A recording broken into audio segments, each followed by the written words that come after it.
And this morning, the East Palestine train derailment, well, we know it's dominated headlines all month long. Today, the head of the EPA, Michael Regan, will be back in the area to visit the derailment site and meet with residents for a third time.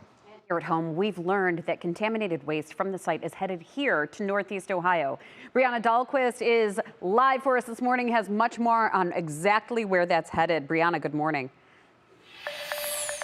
Yeah, good morning. I'm here live at Grafton, and Maureen, like you mentioned earlier, all week, really, we've been covering this story, and there's so many residents who are concerned that now it's one of the 4 sites that toxic and hazardous waste will be sent.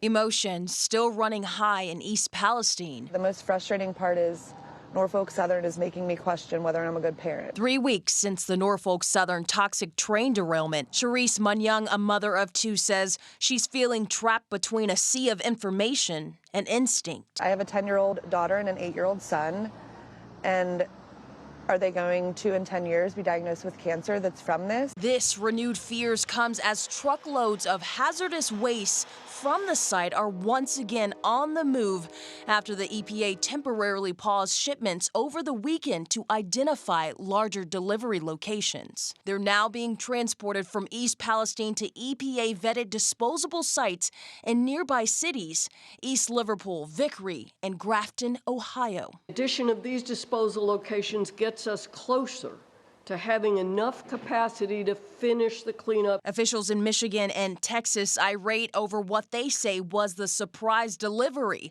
of tons of contaminated waste from the derailment. The outward effect of it looks like we're being sandbagged. Ohio's governor announcing 5 truckloads of contaminated soil was returned to East Palestine. As the NTSB continues its investigation, Norfolk Southern says it continues to work on track removal at the site as well as soil excavation, while the CDC continues door-to-door survey efforts to check on residents.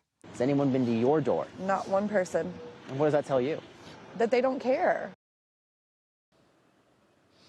And Dave, I did some research. According to their website, Ross Environmental Services is a pioneer in that hazard waste and toxic chemicals. So I'm anxious to see what is going to transpire and even more to come with going door to door to ensure that these residents are safe. Back to you, Dave. Yeah.